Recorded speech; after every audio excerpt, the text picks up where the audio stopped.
বিকেএসপিতে আসলাম। তখন আমার ফ্যামিলির অবস্থা তো একেবারেই খারাপ ছিল।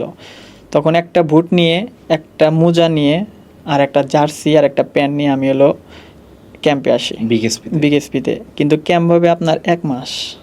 হ্যাঁ, তখন আর ওই গেঞ্জিটা আমাকে একজন আর কি দিছিল আমাদের গিফট। হ্যাঁ, মানে পাশের বাসার উনি আবার একটা ভালো জায়গায় জব করতো সিমেন্টের কোম্পানিতে। ওখান থেকে উনি গেঞ্জিটা পাইছিল আর কি, পরে আমাকে উনি দিছে আর কি। পরে দেওয়ার পর ওই গেঞ্জিটা নিয়ে আমি গেছি। ওটা একটু ফুটবলের ইয়ারের মতো ছিল, পরে জার্সি টাইপ ছিল আর কি। পরে ওই জার্সিটা পরে আমি কি করছি, একটা মাস আমি মনে করেন যে এটা মানে ওই ক্যাম্প চলাকালীন জার্সিটা পরে আমি কি করছি, একটা মাস আমি মনে করেন যে 2 বেলা প্র্যাকটিস ছিল।